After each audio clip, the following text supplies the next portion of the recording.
Ça fait un peu plus de 5 ans que je vais à la salle, un peu plus d'1 an que je suis coach sportif et je vais vous donner mes 5 plus grosses erreurs que j'ai pu faire de mes débuts jusqu'à maintenant pour tout simplement que vous ne fassiez pas les mêmes et que vous puissiez vraiment progresser. L'erreur numéro 1 que j'ai faite pendant trop longtemps, c'est de ne pas appliquer le principe de surcharge progressive. La surcharge progressive, c'est quoi? C'est le fait d'appliquer une surcharge de semaine en semaine pour que votre corps soit obligé de s'adapter et donc de continuer à progresser. Ça, c'est vraiment le principe le plus important selon moi en musculation et pendant mes débuts, si ce n'est pendant mes 2-3 premières années, je n'appliquais pas du tout ce principe. Donc comment appliquer ce principe? Il suffit pas juste de monter excessivement les charges, loin de là. Pour appliquer correctement une surcharge progressive, on peut soit augmenter les charges, soit augmenter le volume, c'est-à-dire ajouter des séries en plus, soit augmenter les répétitions, soit améliorer sa technique, voire même prendre moins de temps de récupération. Ça, c'est tous les paramètres sur lesquels on peut jouer pour appliquer une bonne surcharge progressive. Après, comme son nom l'indique, ça doit être progressif. Tu dois pas faire des bonds de 15, 20, 30 kg sur tous tes exercices, ça va servir à rien et tu risques de te blesser. Mais donc retiens bien que pour appliquer une bonne surcharge progressive et donc continuer de progresser, tu dois appliquer minimum un de ces paramètres chaque semaine. Deuxième erreur que j'ai souvent trop fait à mes débuts surtout, c'est l'ego lifting. L'ego lifting, c'est quoi? C'est grossièrement juste ta technique qui se dégrade. Ça peut être une méthode d'intensification, mais pour des pratiquants avancés, pas quand tu débutes. Et le problème, c'est qu'après 1 an, 2 ans, 3 ans, je me disais que je pouvais ego lifter, et au final, ça ne servait à rien. Parce que donc, je mettais trop lourd, ma technique était vraiment pas correcte, et donc, je n'avais pas du tout les gains espérés. Donc, avant de charger super lourd comme un bourrin, de te dire que tu vas ego lifter, ça ne sert à rien. Vraiment. Fais vraiment attention à ta technique, c'est vraiment la base de ta progression. Tu as également le risque en ego liftant, c'est de te blesser. Et ça m'arrivait trop souvent. Troisième erreur qui va un peu de pair avec celui d'ego lifter, c'est de ne pas écouter mon corps. Dans le sens où, si j'étais vraiment fatiguée, si j'étais blessée, j'y allais quand même. Et ça, c'est une erreur. Tu peux t'entraîner si t'es fatigué, si t'as une légère blessure ou tu peux adapter, bien évidemment, mais j'allais vraiment dans les extrêmes. Je m'étais fracturé un orteil et je m'entraînais quand même. Idem pour ma cheville et je me suis quand même entraînée. Il y en a beaucoup qui vont se dire que c'est une grande discipline, c'est vraiment impressionnant, mais non.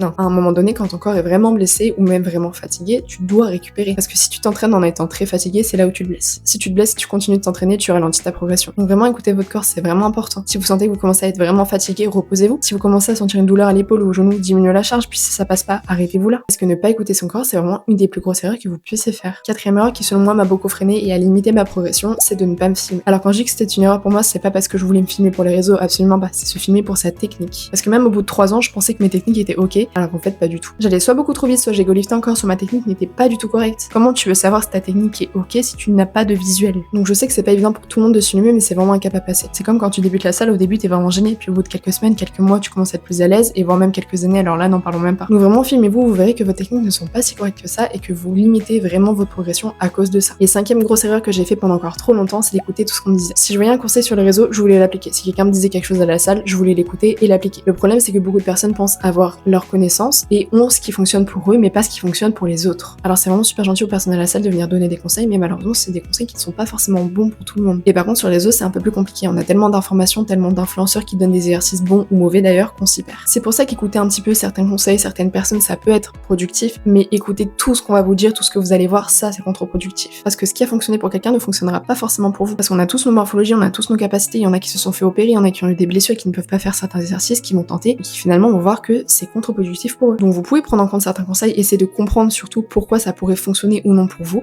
et voir ensuite pour les appliquer. Mais n'appliquez pas bêtement tout ce que vous allez voir sur les réseaux ou tout ce qu'on va vous dire. Alors certes, il y a des exercices qui fonctionnent et ça c'est sûr, mais il y en a d'autres qui ne fonctionneront absolument pas. Et vous risquez même de vous blesser. Écoutez les conseils qu'on peut vous dire, mais n'écoutez pas ce que tout le monde va vous dire. Ça limite vraiment vos progressions. Essayez de comprendre, de tester 2 ou 3 trucs, mais pas tout, et il y a de grandes chances que vous progressiez beaucoup plus.